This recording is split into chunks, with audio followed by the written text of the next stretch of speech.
ഇനിയിപ്പോൾ നമുക്ക് സ്ഥിരമായിട്ട് ഇവിടെ കാണേണ്ടി വരും അല്ലേ? നോക്കാം, പറ്റുമെങ്കിൽ എത്തും. നിങ്ങളോട് പറയല്ലേ പറയണ്ട ആദ്യം. ഞാൻ എപ്പോഴും പറയാറില്ലേ, എന്ത് രഹസ്യം ഉണ്ടെങ്കിലും ആദ്യം നിങ്ങളോടെ പറയുള്ളൂ.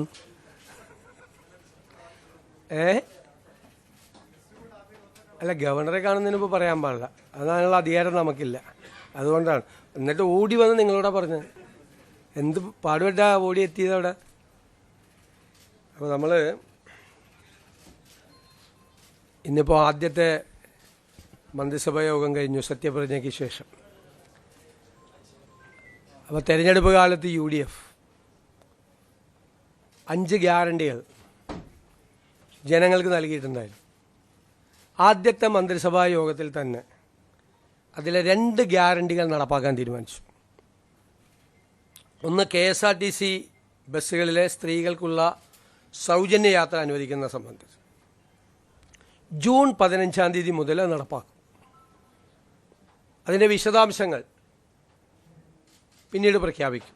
ജൂൺ 15 മുതൽ, അടുത്ത മാസം 15-ാം തീയതി മുതൽ KSRTC ബസ്സിലെ സ്ത്രീകളുടെ സൗജന്യ യാത്ര ആരംഭിക്കും. രണ്ടാമത്തെ കാര്യം, ഒരു വയോജനങ്ങൾക്കായുള്ള പ്രത്യേക വകുപ്പ് രൂപീകരിക്കും എന്ന് ഇന്ദിരാ ഗ്യാരണ്ടിയിലുണ്ടായിരുന്നു. നിങ്ങൾ കേൾക്കുമ്പോൾ അത് തീരുമാനമെടുത്തിട്ടുണ്ട്. വയോജനങ്ങൾക്കായി പ്രത്യേക വകുപ്പ് രൂപീകരിക്കാൻ പോവുക. ഞാൻ വളരെ അഭിമാനത്തോടെ പറയുന്നു, എൻ്റെ അറിവിൽ നമ്മുടെ രാജ്യത്ത് ആദ്യമായിട്ടാണ് ഒരു സംസ്ഥാനത്ത് വയോജനങ്ങൾക്ക് വേണ്ടി പ്രത്യേകമായ വകുപ്പ് രൂപീകരിക്കുന്നത്. ഞങ്ങൾ ആ വകുപ്പ് രൂപീകരിച്ചതിന് ശേഷം ഇത് ഏറ്റവും ഭംഗിയായി നടപ്പാക്കിയ രാജ്യം ജപ്പാനാണ്. ഏറ്റവും ഭംഗിയായി വയോജനങ്ങളുടെ ഒരു ജീവിതം തന്നെ മാറ്റിമറിച്ച വിപ്ലവകരമായ ഒരു നടപടിയാണ് ജപ്പാനിലെ ഗവൺമെൻറ്റുകൾ സ്വീകരിച്ചത്. നമുക്കിപ്പോൾ എല്ലാം ചെയ്യാനുള്ള പരിമിതികൾ നമുക്കുണ്ട്, എങ്കിലും ആ മോഡൽ കൂടി പരിശോധിക്കും.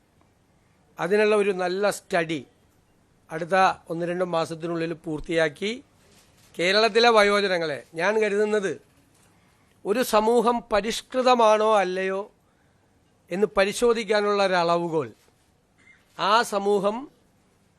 ആ സമൂഹത്തിലെ മുതിർന്ന ആളുകളോട് എങ്ങനെ പെരുമാറുന്നു എന്നതാണ്.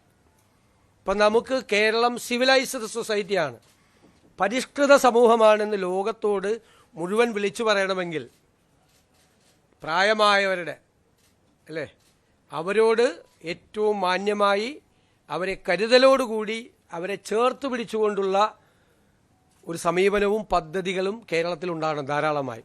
ഒരു വകുപ്പ് രൂപീകരിച്ച് അവിടെ കുറേ സെക്രട്ടറിയും ഉദ്യോഗസ്ഥരും വയ്ക്കുന്ന അല്ല അതിൻ്റെ ഉദ്ദേശം.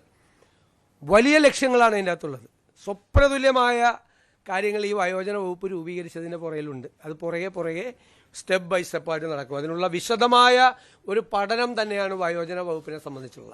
നമുക്ക് കേരളത്തിന് വലിയ താമസമില്ലാതെ ലോകത്തോട് മുഴുവൻ ഉറക്കെ വിളിച്ചു പറയാൻ പറ്റണം, ഞങ്ങളാണ് സിവിലൈസ് സൊസൈറ്റി, ഞങ്ങളുടെ പ്രായമായവരെ എങ്ങനെയാണ് നോക്കുന്നത് എന്ന് പറയണം.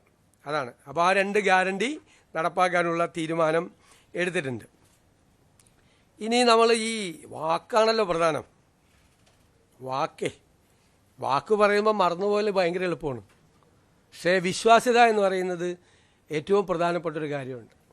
ഞാൻ തന്നെ ആശാ വർക്കർമാരുടെ പന്തലിൽ പോയി സമരം അവസാനിപ്പിക്കുന്നതിന് മുമ്പും സമരം അവസാനിപ്പിച്ച ദിവസം ഒരു വാക്ക് പറഞ്ഞിട്ടുണ്ടായിരുന്നു. ആദ്യത്തെ ക്യാബിനറ്റിൽ നിങ്ങളുടെ സഹായങ്ങൾ പ്രഖ്യാപിച്ചു തുടങ്ങുന്നു. എല്ലാം അവരാവശ്യപ്പെട്ട മുഴുവൻ കാര്യങ്ങളും ചെയ്യണമെന്ന് നമുക്കുണ്ട്.